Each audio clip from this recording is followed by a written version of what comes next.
ये कहानी राजस्थान के एक छोटे से गांव की है जिसे भूतिया गांव कहा जाता है। गांव के बीचों बीच एक पुराना कुआं था जिसे लोग शापित कुआं कहते थे। उस कुएं से जो भी पानी भरता वो कुछ दिनों में मर जाता। गांव के बुजुर्गों की ऐसी मान्यता थी कि वह कुआं एक समय बहुत पवित्र हुआ करता था। सालों पहले एक साधु गांव में आया था।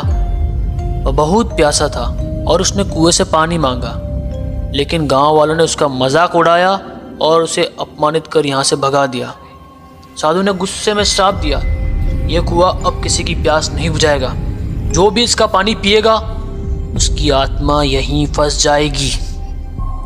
सालों बाद गांव में एक युवा लड़का अर्जुन, जो इन सभी अंधविश्वासों पर विश्वास नहीं करता था, उसने फैसला किया कि वह इस कुएं का पानी पीकर इन डरावनी कहानियों का खंडन करेगा।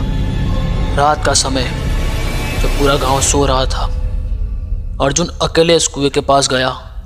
जैसे ही उसने बाल्टी को कुएं में डाला, उसे ऐसा लगा मानो कि किसी ने उसका हाथ पकड़ लिया है। कुएं से एक धीमी कहराती हुई आवाज आई, पानी मत ले जा, ये मेरी प्यास है। अर्जुन डर के मारे बाल्टी छोड़कर वहां से भागने लगा, लेकिन उसे ऐसा लगा जैसे कोई अदृश्य शक्ति उसे खींच रही है। अगले दिन सुबह अर्जुन को गांव के बाहर बेहोश पाया गया। उसकी आंखें खुली हुई थी, लेकिन वो कुछ भी बोल नहीं पा रहा था। गांव के बुजुर्गों ने कहा कि उसकी आत्मा कुएं में फंस गई है और ये बात पूरे गांव में फैल गई। तभी एक दिन एक और साधु गांव में आया। उसने कहा कि कुएं को शांत करने का एक ही तरीका है, उसे फिर से पवित्र करना। गांव वालों ने साधु के निर्देशानुसार पूजा की। साधु ने कहा कि जो भी श्राप को तोड़ने की कोशिश करेगा उसे अपने साहस की कीमत चुकानी होगी। साधु ने रात के समय अर्जुन को कुएं के पास ले जाकर मंत्र पढ़े। अचानक कुएं से तेज चीखने की आवाज आने लगी। ऐसा लगा कि कुएं से कई आत्माएं बाहर निकल रही है। साधु ने कहा, ये उन लोगों की आत्माएं हैं जिन्होंने इस कुएं का पानी पिया था।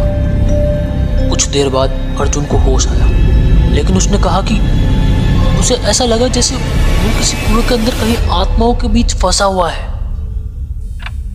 उस दिन के बाद गांव वालों ने उस कुएं का उपयोग करना बंद कर दिया, लेकिन कहते हैं आज भी रात के समय वहां से किसी के कहराने की आवाज आती है। गांव वाले अब भी मानते हैं कि कुएं की प्यास कभी खत्म नहीं होगी। क्या यह साबित कुआं है या कुछ और, ये कोई नहीं जानता, लेकिन गांव का वह कुआं आज भी एक रहस्य बना हुआ है।